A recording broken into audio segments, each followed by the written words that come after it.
I'm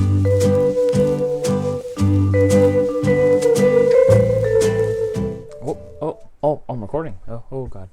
Hello, Internet. This is Olin from What I'm Listening To, here, once again, with another episode of Quickies. The first CD I have for you today, I have a Devendra Banhart record. This is Cripplecrow. I've been a fan of Devendra's work since I must have been 15 when I first discovered him. Funnily enough, I discovered him through the trailer for the movie The Hills Have Eyes 2. His song Insect Eyes plays, and it just had this really weird and creepy quality to it, and it really added to the weird and creepy nature of the video, the trailer. So I looked deeper into it and discovered his album Rejoicing in the Hands, and became a fan of that album very quickly. And I like it a lot because it's very stripped back. There's some songs that are also creepy, while there are other songs that are very beautiful. So became a fan of Devendra from there. And this is actually an album that I've been really wanting to listen to, just because I love this cover. It's an obvious homage to Sgt. Pepper's Lonely Hearts Club Band, but I really have no idea what it sounds like. And we hadn't had a copy in store for a bit, and we finally got one, and naturally, I snagged it. And I think this is actually a later release because the Rejoicing in the Hands sessions was released on the Young God label, which is Michael Gira of the Swans. That's his label. And turns out Michael actually recorded and produced Rejoicing in the Hands as well as the follow-up album, which I found really fascinating. But I think Michael actually is responsible, one of the people responsible for Devendra becoming as big as he is now, which we can thank him for. But yeah, I'm really interested in hearing this one. I think it's going to be a bit different than the Rejoicing in the Hands sessions, but I think that'll be okay. As long as the music is folky and freaky, I'm sure I'll like it. Next up, I have a Deerhoof album. This is the album Milkman. I recently rediscovered this band and just forgot how much I really like them. For those who don't know, they are this really wild, kind of, I don't even know what you want to call them, silly, strange, hardcore, rock, hardcore, punk band. And they do this weird thing where their music is so abrasive and so heavy, yet the vocals are really sweet and cute. And I have 2 of their albums already, which I really like. And I discovered the song, I think it's just called Milkman. I watched a live in the studio video of them performing that song, and it blew me away. And so I naturally had to listen to the rest of the album. Yeah, just like looking at these lyrics. Banana stabbed to the arms. Milkman smiles to you high in the nude. Let's see. Dog on the sidewalk I saw. Wan wan, kunga, poko poko, pon pon. I know wan wan is what the Japanese hear dogs say. Instead of woof woof or bark bark, they say wan wan.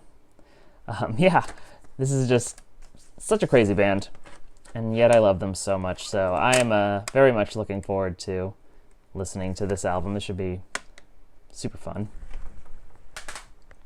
The next CD I have for you today is actually a Nirvana album. This is Silver, the Best of the Box. This is something I stumbled across randomly. I can't remember exactly where I found it. Actually, I do remember.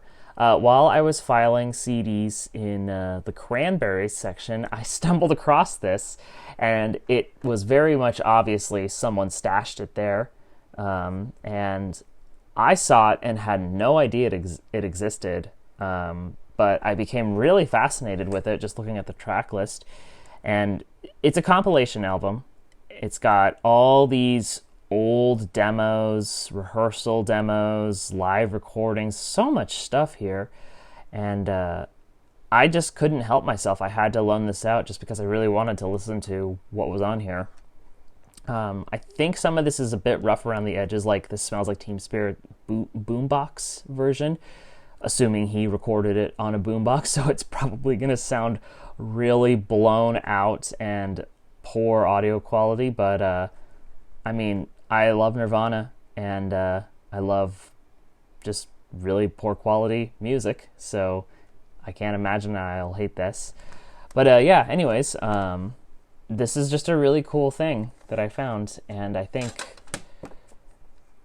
with Nirvana just being as big as they are, especially nowadays with like our Nirvana CDs are selling like crazy, this is something that probably would have sold if I had put it in the Nirvana section. Yeah, look at all this stuff. This is really cool.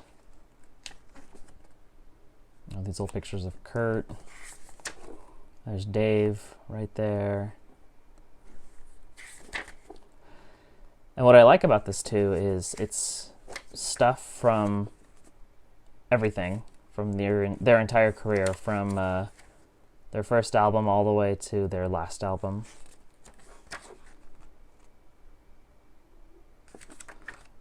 Yeah, so this was a real treat to find. In a way, I'm kind of glad that it was stashed in the cranberry section for me to find and nobody else to find, unless they found it first, but I'm glad it was me that found it first, and I'm looking forward to listening to this.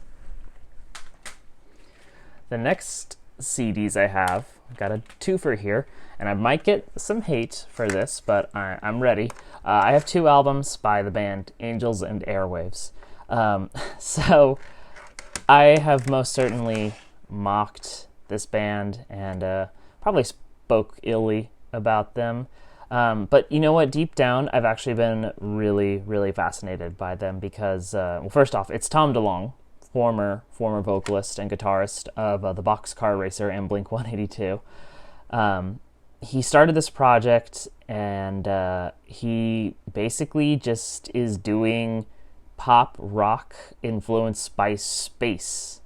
And I love space rock so much, and I have a soft spot for pop rock, pop punk, especially Blink-182 and Boxcar Racer. So, you know, even though I feel like I've kind of grown out of pop punk for the most part, I've still held a love for it. And yeah, I don't know. I've just been fascinated with Angels and Airwaves. And we happen to have two of their albums in stock. And I decided, you know what? I'm going to listen to these. I'm going to give them a proper, fair listen, and maybe my opinion will change on them. We'll see. This one is their first album. Actually, excuse me, it's their second album, I Empire. If I can get the booklet back in. And then this is their third and fourth album. They initially released these as Love Part 1 and Part 2. But this contains both of them. And this one I'm actually mostly interested in listening to because Part 1 has a song called Letters to God Part 2. Letters to God Part 1 is actually a Boxcar Racer song, and it was probably my favorite song from that album. It was just kind of one of the songs I used to listen to all the time as a teenager when I was feeling down. It was one of the softer songs on the album, too, I remember. That crescendoed into something heavier and more angsty. So I'm curious to hear what Part 2 will sound like. If they changed it completely, did a more spacey pop-punk approach, or did a straightforward or straight-up post-hardcore, hardcore punk sound like they did in Boxcar Racer. Who knows? I'm also fascinated by this album just because it's I think the spaciest looking. Like if you look at this album, it's an astronaut sitting on the moon, and then this one to me has like almost like a Star Wars or even like an E.T. like 80s sort of look to it, like a old science fiction movie. But there's something about the visuals on this that appealed to me more, and even looking through the booklet on here, I liked what I saw. So yeah, I'm gonna give these a listen. We'll see if my opinion on the band changes, if I'll love them, or if I'll stay the same, or who knows, maybe I'll just hate them. But that's for me to find out. the last CD I have for you today. This, I have no idea what it is. Unfortunately, I'm going to butcher this name. I believe it's pronounced Jurgen Muller. This is their album Science of the Sea. So this was actually something that my coworker recommended I check out. They were listening to this, and they know that I really love ambient and experimental music, and they thought, hey, I think Olin will like this. So they passed it along to me and decided to give it a listen. I've only really listened to it once through, and I gotta say, I really do like it. There are moments on here where it reminds me of the Minecraft soundtrack, just very soft, low-key, beautiful sounding songs. And then there are moments where it's a little more up-tempo, more electronics, kind of sounds like something by like One-Otrix Point Never during the later years. Not quite as experimental or abrasive. But I love both those projects. I love the Minecraft soundtrack. I love One-Otrix Point Never. So yeah, it all culminated together in something really cool and interesting. Yeah, so shout out to my coworker Taryn for turning me on to this. This is a really, really cool listen. Okay, that concludes this episode of Quickies. Thank you all so very much for watching, and I'll catch you all next week.